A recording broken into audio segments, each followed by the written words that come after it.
Le signe est clair, mais bientôt l'Espagne sera jugée à ses actes. Les critiques reprochent déjà au pays d'avoir été lent à accepter sa part de réfugiés. Le mois dernier, l'Espagne cherchait à réduire le nombre d'entrées à moins de 3000. Le nombre a bondi à 17 680. C'est une augmentation importante, mais les autorités locales ont confiance en la capacité de leurs équipements de gérer la situation. Ces réfugiés passent par un processus d'accueil qui comprend tout, le logement et l'aide, pour au moins 6 mois jusqu'à 24 mois. L'accueil comprend le logement, la nourriture, l'information, l'évaluation, la documentation, et nous leur donnons le statut de réfugié et l'autorisation de travail. L'idée n'est pas qu'ils soient à jamais des réfugiés dépendants des organismes publics, mais que petit à petit, ils trouvent un emploi, un logement et accèdent à l'autonomie.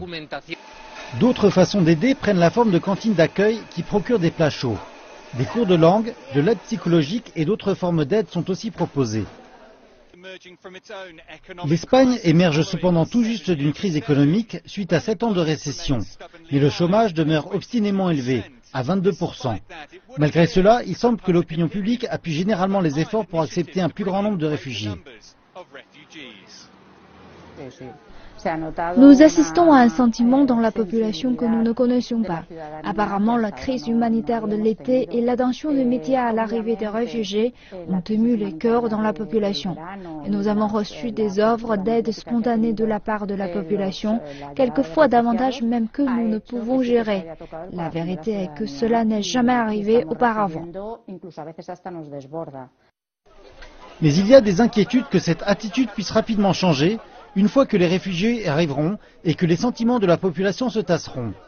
Il y a aussi le problème plus général de l'Europe, de ce qu'il convient de faire avec des groupes de réfugiés considérablement plus importants qui se trouvent à présent en Europe, ainsi qu'avec ceux qui vont encore y arriver.